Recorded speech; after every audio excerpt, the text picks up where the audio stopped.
Sambela. Crie à toi, oh, oh. Il dit, nul ne tiendra devant toi. Aucune opposition ne tiendra devant toi. Non pas quand tu seras mort. Non. Quand tu vivras.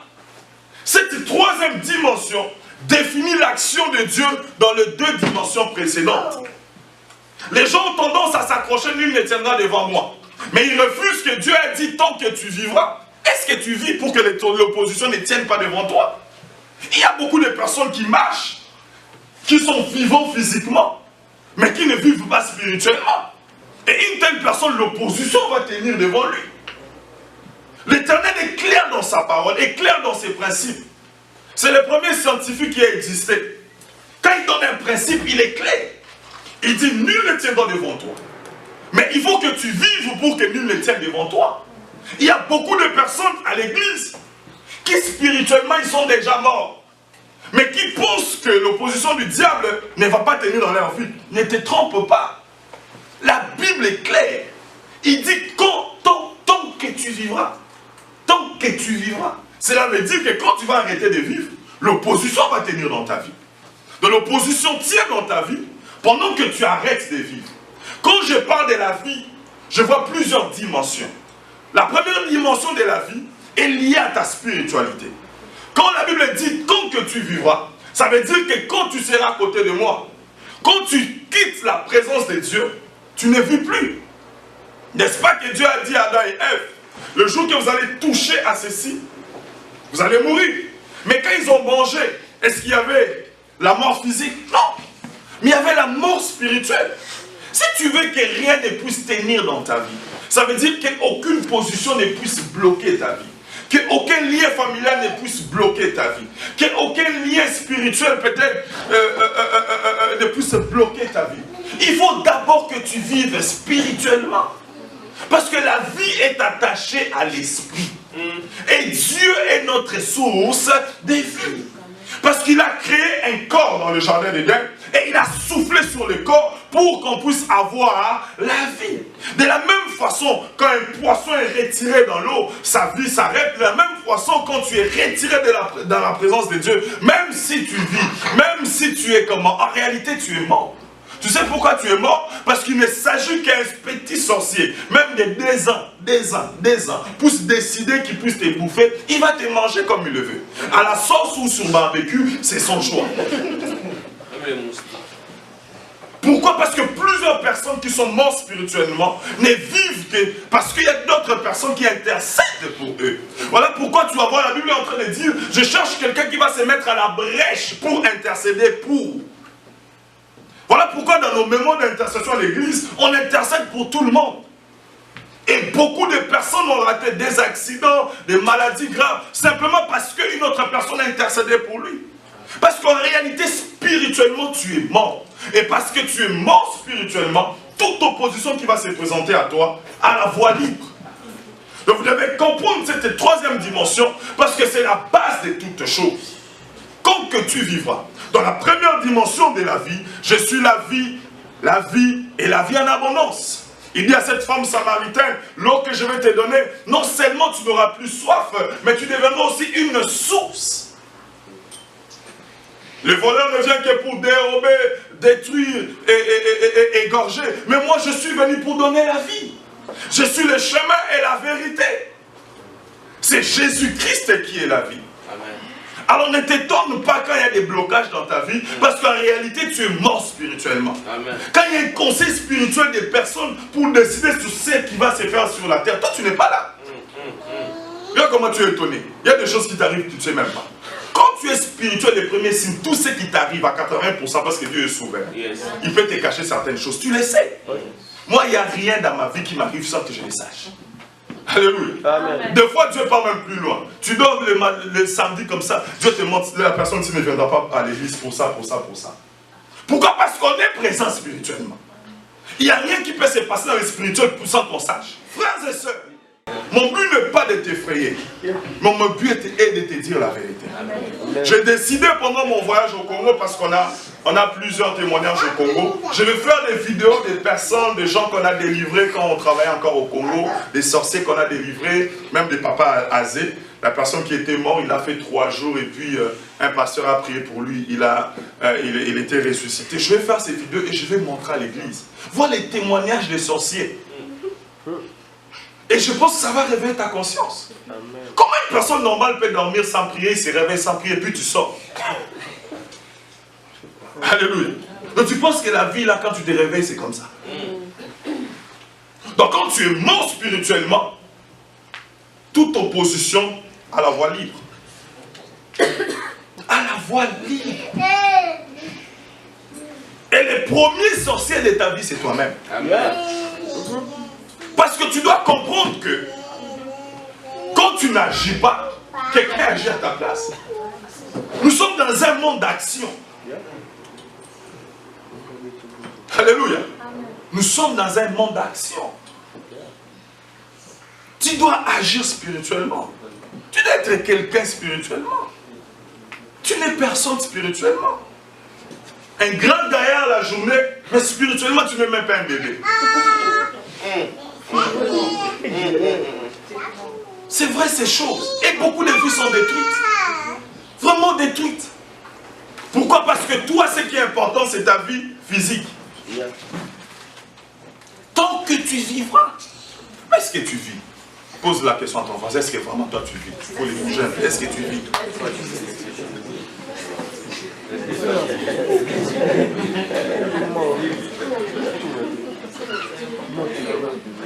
Est-ce que tu es sûr que tu vis? Frères et sœurs, je vous conseille d'aller suivre les témoignages sur YouTube.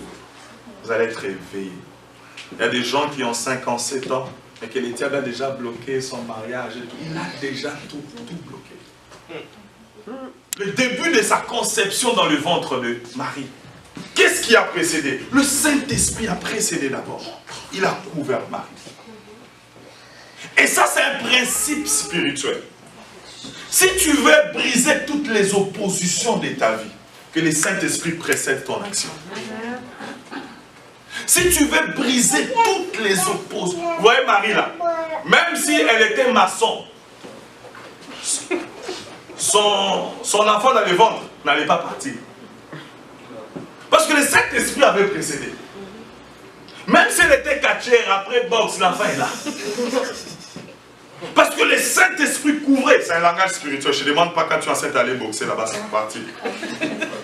Ça veut simplement dire, quand le Saint-Esprit précède, l'opposition s'arrête. Pourquoi? Parce que le Saint-Esprit donne vie à ton action.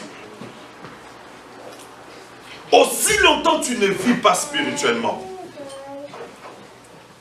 tu vas être un collectionneur des échecs dans ta vie. Quand on parle de la vie deuxième dimension, je vais m'arrêter là et puis on va continuer les dimanches prochains. La vie veut dire aussi stabilité. On peut vivre aujourd'hui et mourir demain. On peut vivre aujourd'hui, mourir demain, après-demain, et vivre encore, mourir demain. Quand il dit quand tu vivras, dans une autre dimension, il dit à Josué, quand tu resteras stable. Beaucoup des oppositions dans nos vies, c'est parce qu'on n'est pas stable dans notre vie spirituelle. Tu es chrétien le matin, à midi tu es païen, à 18 h tu rentres chrétien, dans la lendemain tu es chrétien. Il n'y a pas de stabilité. Et parce qu'on n'a pas une vie de stabilité dans le spirituel, il y a certaines oppositions qui vont rester. Ça, c'est la deuxième dimension.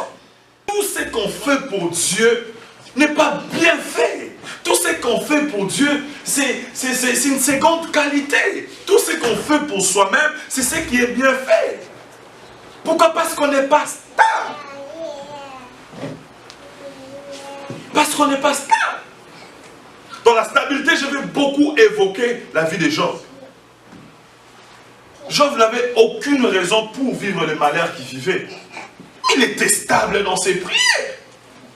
En aucun jour, Job a remis en cause l'action de Dieu dans sa vie. Mais regardez les chrétiens d'aujourd'hui. Un peu comme les enfants d'Israël. Quand ils sont sortis de l'Égypte vers Canaan. Revirement après revirement. Écoutez, l'une des choses qui fait en sorte que les chrétiens ne sont pas stables, parce qu'ils ont amené l'émotion dans les choses de Dieu, les sentiments. Dans ces jours-là, quand il y a le char de poule, parce que notre frère Béni a fait tout, là la vie chrétienne rentre. Des gens émotionnés, des sentimentalistes. Excusez-moi, je n'ai pas un problème contre nous les Africains. Mais on est spécialiste en émotion. On n'est pas stable dans nos pensées. On prend des décisions par émotion. Il y a un qui me dit, pasteur, je ne vais plus prêcher. Pourquoi tu ne vas pas prêcher? Parce qu'un jour, je prêchais, mon ami m'a insulté. Pourquoi? Parce qu'il est émotionné. Quand tu prêches, tu ne le fais pas pour toi. Tu ne le fais pas pour l'église. Tu ne le fais pas pour les pasteurs. Tu le fais pour Dieu. Parce que la Bible dit, quand tu amènes une âme au Seigneur, combien de tes péchés sont pardonnés? 1000. Il y a une fête dans le ciel. Il faut qu'on quitte l'émotion. Il faut qu'on aille dans la consistance. Que tu comprennes une fois pour toutes que ta base, c'est la prière. Ne prie même pas par l'émotion, mon ami. Comprends ces choses.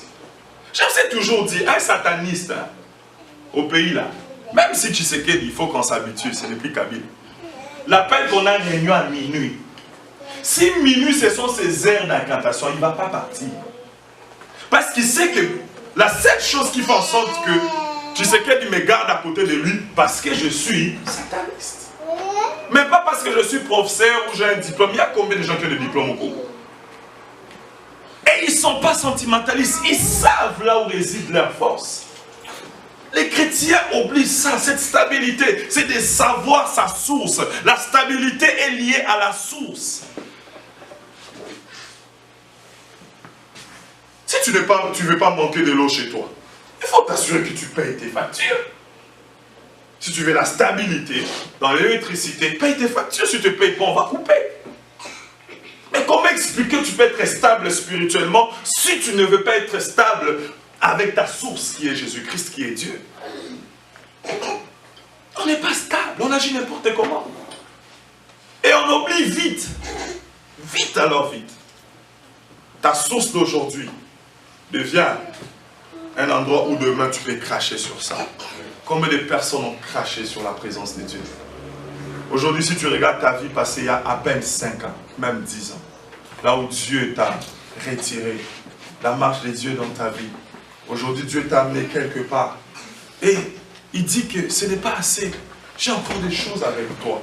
Si tu vois comment tu considérais les choses de Dieu il y a 5 ans, 10 ans, parce que tu avais besoin de quelque chose, parce que tu avais des promesses. Mais aujourd'hui, parce qu'une de tes promesses se sont réalisées, tu oublies tout. Manque de stabilité. Il y a des gens ici qui allaient à pied pour aller à l'église. Mais parce que l'une de ses promesses se sont accomplies, il est au Canada, il oublie. Si tu ne viens pas le chercher, il ne vient pas. Et il ne vient pas. Mais mon ami, tu as combien de promesses? Est-ce que tu vas couper ta source simplement parce qu'une de tes promesses s'est accomplie?